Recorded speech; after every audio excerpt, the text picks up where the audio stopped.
This is an emergency. Bitcoin is breaking down. Do you believe we have topped and the bear market is starting right now? Look at this. Bitcoin breaking down on a key support level here.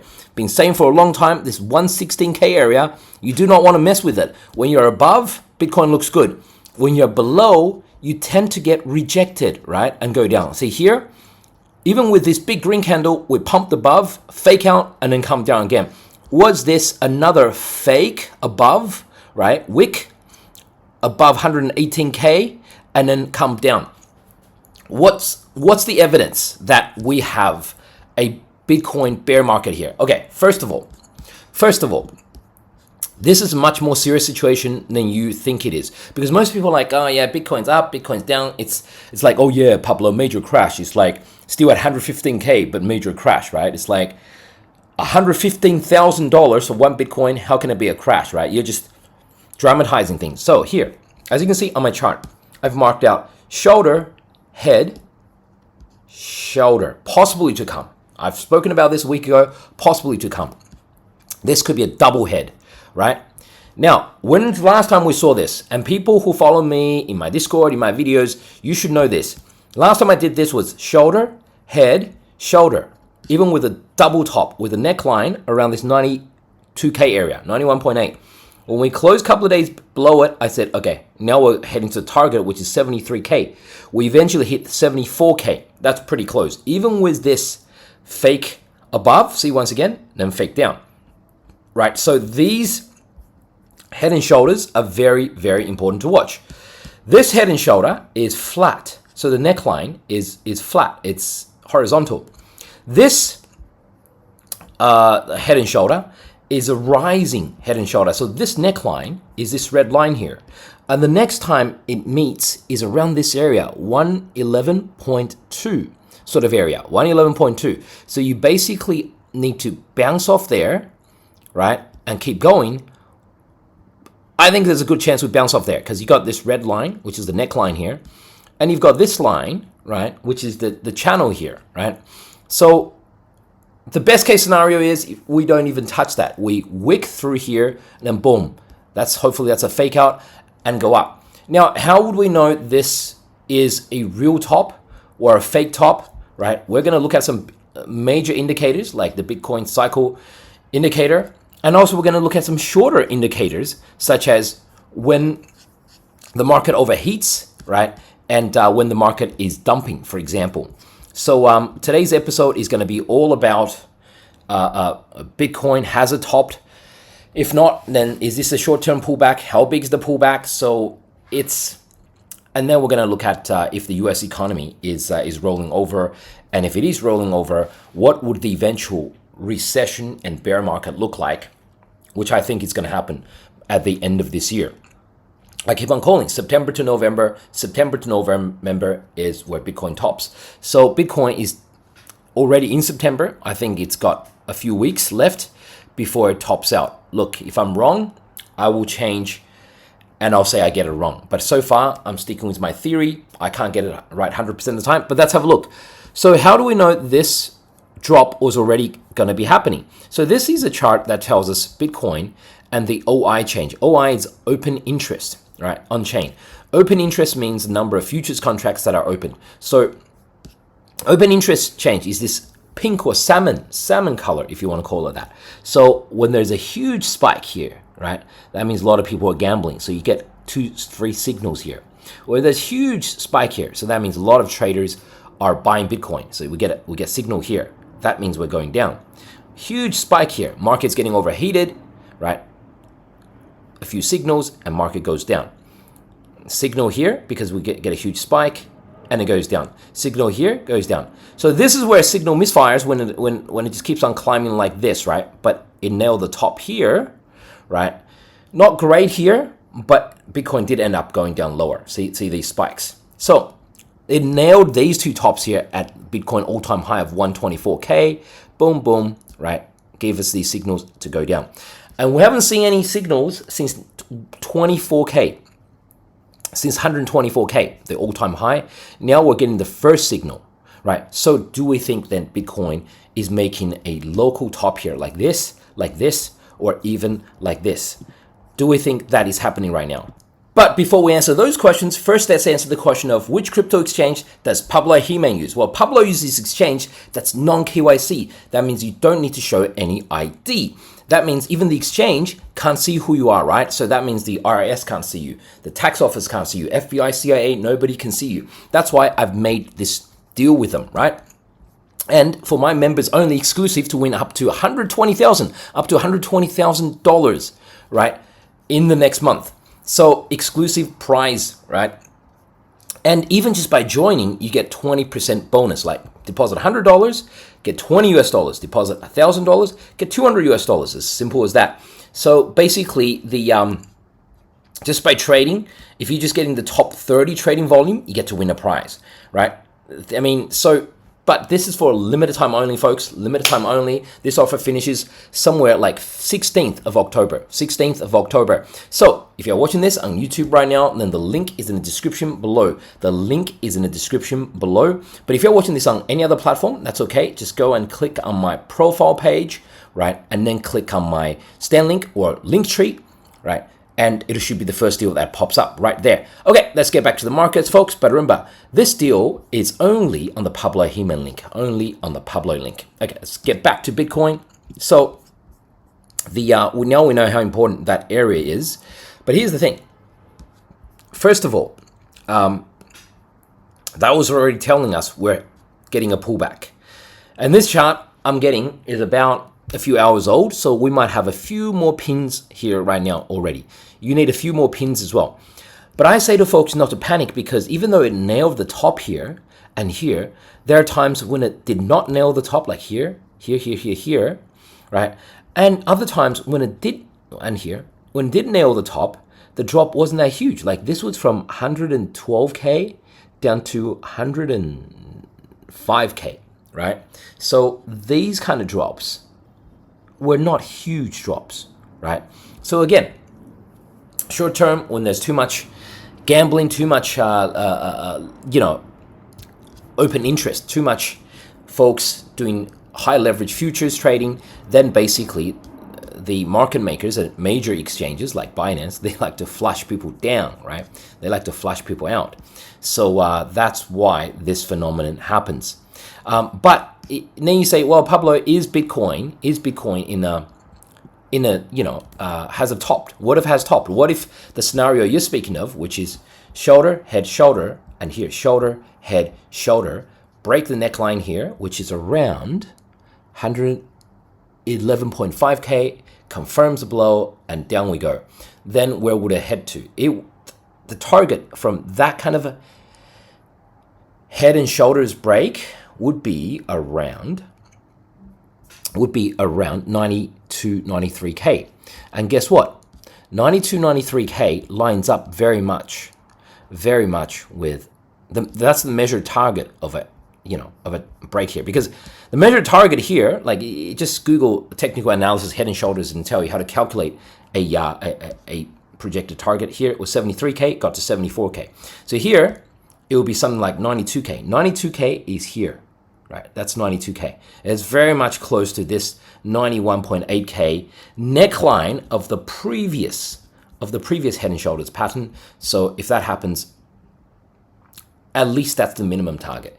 And I would say we should be careful, because if that happens, that's really bad. That's like that's if Bitcoin went to the low 90s or even wicked into high 80s. Boy, that, some people would think that the bull market has ended, and it's basically, it's going to be a lot of panic, a lot of liquidations. And you know what? The kicker is this. Check out how big this support level is. If I was to extend this 91.8K level, we'd get out here. If I was to extend this trend line here, this is when Bitcoin was at 15K. This is November 2022, right? When this whole bull cycle started, when Bitcoin is 15K, it has bounced off, right? Almost bounced off here, been supported by this entire, right, trend line. And they all meet here at around this 92K area. So imagine if we get a drop, head and shoulders, shoulder, head, shoulder, right? And we break both of them. We break this thing at 92, 93K, and we break this support at 99, 92, 93K, and then boom, that's the bull market over, and it's confirmed. So we're doing that bounce. Well, we haven't gotten there yet. So what would it take? What would it take for this scenario to happen? Well, look, as I said when I made this video a week ago, Bitcoin needs to fail to close above here. A shoulder, head, shoulder means a shoulder, head, and shoulder needs to be lower than the head, right? You can't have the shoulder higher than the head. So therefore, this cannot close above this, let's say, call it 124.5K area, right? And then it needs to break this area. So we really don't want this to turn down and break 111K, especially not closing down below. So then the massive question you're asking me is, well, Pablo, has Bitcoin topped? Has Bitcoin topped? Okay, let's look at some of the indicators that traditionally have called the bull market peak. Here's the bull market peak indicator, right? I've shown you guys this many times before.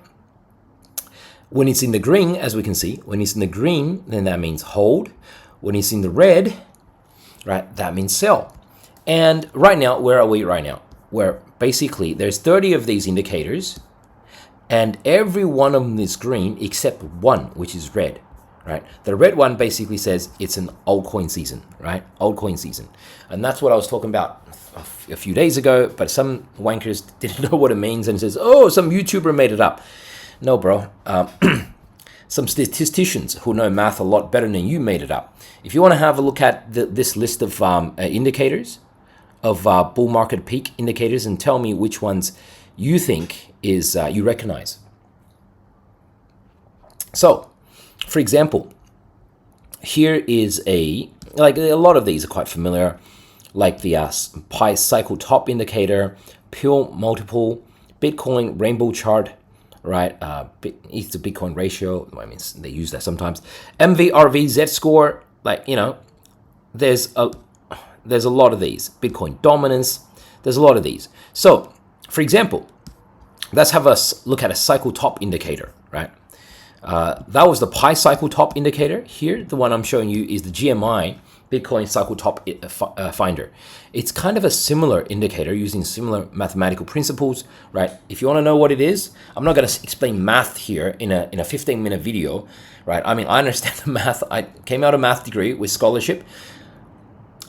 I'm sure 99% of my YouTube audience or my Discord audience don't want to be watching me explaining math. So you go. If you're really curious and you think this is some YouTuber made it up, go look this up and see what are the formulas for calculating this. And we can see how accurate it calls the top each time. This is 2011 top, right? Here was the top right here. This is 2014 top. It even missed this top here, right? Which is incredible because there was a double top in or two tops, right, in 2013 bull run. It told you to hold, even though that was like a 60% drop, and then it kept on going. Called the top in 2017, called the top in 2021. The key thing to understand is this. It called the first top in 2021, which was around April 2021. It did not quite call the top of November 2021, right? The index didn't quite get up high enough. Well, if you say that's where you call the top, then we are nowhere near, right? That's just one of the indicators. That's one of the indicators if we're looking at past history. And there are like 30 of these, right? Indicators. The only one that's flashing red is altcoin season. It's at 100%, basically, the indicator, right? It's saying we are screaming in an altcoin season right now, right? That's what the graph looks like. It even tells you that's how we calculate it, right? If you want to learn the math, if you want to do the calculations yourself, double check, go ahead, be my guest, right? So it's we get a lot of wankers making comments. So basically, what would why do I keep on saying it's a blow off top? If I'm right on this, I can't promise I'm right, but my theory has been, the way I've been investing, trading, is based on the theory that I think we're going to top somewhere in September to November. We're 19 days into it already. And when we top, it's basically because the Fed is going to cut rates and NQT, and we're going to get a blow off top, and then it comes down into a big bear market. What would that bear market look like, and why am I so alarmed, right? Okay, so aren't you lucky you're watching this episode? So here is one of the most reliable indicators in US history, and I've spoken about this many times before, US 30-year to 10-year yield spread, right? When the yield goes negative, say here is 0, this line is 0, right? When it dips below negative or comes very close, and then it inverts to be above 0, right? These are bond yields, we get recession. Dips below, comes above, we get recession. Dips below, or almost touches it, comes up, we get recession. This was the COVID one, right? 30-year to 10-year, almost gets there, then comes up, we have recession. This is basically, if we use the 30-year, 2-year yield spread, then it fully goes negative, right? And we've hit that, and we've turned up again. So, but look, there's a lag, right? So these are 2 years, each grid, 88, 90, 90, 92, 94, right? Each grid is 2 years. So this is about 1.5 years, then we hit recession. This is about half a grid, so this signal basically is about 1 year recession. Full grid, 2 year, then recession, right? Even COVID was almost 2 years. Let's call it 1 year, 9 month recession. And now we've gone 3/4 of a grid and another 3/4 of a grid, which would give us 1.5 years. That's 3 years. 3 years, 1.5 grid, we're 3 years, and still no recession yet. And you say, oh, no recession. Pablo has been calling for this recession. But I was also saying we get a blow off top first. And I'll tell you guys when the recession is coming. And right now, I think the recession is very, very close. And you say, but the recession hasn't happened yet. Well, guess what, buddy? Guess who draws these gray lines and says that's recession? It's not TradingView that draws these lines and says, oh, that's a recession. It's an organization in the United States called NBER. It stands for National Bureau of Economic Research, right? And they basically define what a recession is and when the United States hit recession. They haven't done so yet, but usually when they do, it's post factum, as in it's after the fact. It's after the fact. After recession happens, like when it gets to here, they were like, oh, we were in a recession. And it started here and lasted these 8 months. When they got to here, they're like, oh, we were actually in a recession. It was actually here to here. It's like, oh, we're actually in a recession. It was started from here to here, right? The best way I can say this to you guys is kind of like if you go to a bar with your friends to start drinking, they're like, hey man, don't get drunk. Don't drink so fast. Don't get drunk. And you're like, I'm not drunk. Even though you're here in the midst of being drunk, you're still saying, look, I'm fine. I'm not drunk. And then yet your friends tell you you're getting drunk. Come on, man. Just don't speak so loudly. The bouncer or the security guard will come and ask you to leave, right? Then the next morning, you wake up and you find vomit all over your clothes, your wallet has been stolen, you're lying on the street somewhere, and you realize, oh my God, I have been drunk. So when did I start drinking? Or was around 9 o'clock last night with my friends. So it started at 9 o'clock, and I started losing memory around 1, 2, because that's when the football game on TV, on the pub, in the bar finished. So that was around 1:30. So I got totally sloshed between 9 o'clock, see here, 9 o'clock to 1:30, and you're making that call here, right? Right now, we're probably already at the stage where US is already getting drunk, but you haven't made the call yet. You haven't realized you've gotten drunk yet because you haven't fallen over, you haven't been punched out by the bouncer, you haven't lost your wallet, you haven't vomited on yourself. How do we know this, Pablo? Well, there are a number of signs, man. There are a number of signs. So I'll just quickly go through a number of them. 25 bigger cities in the United States with price declines of 12% to 27% last month. Oakland, California, minus 27%. Cape Coral, Florida, minus 27%. Austin, Texas, minus 25%. You get the idea. You guys can go through that list, have a look for yourself. I don't live in the United States. I can check on your stats and software, but you live in the area. Tell me in the comments if this is true or not. This is late rent payments. I wonder why people are paying rent so late, right? This is, well, during COVID, it would being a big spike like this, but recently, boom, boom, boom, boom, boom, right? Like this. These are all telling us the economy is in trouble. You want to define that as recession or not? It's up to you. I think we're already in the early stages of recession. It'll be obvious within anywhere between 5 weeks or 5 months. That's why I say September to November top. But because of the weak economy, US is going to cut rates, and NQT, we're going to get a blow off top like this, and then big bear market to come. Follow Pablo. I'll keep you guys updated on how it's all going to play out.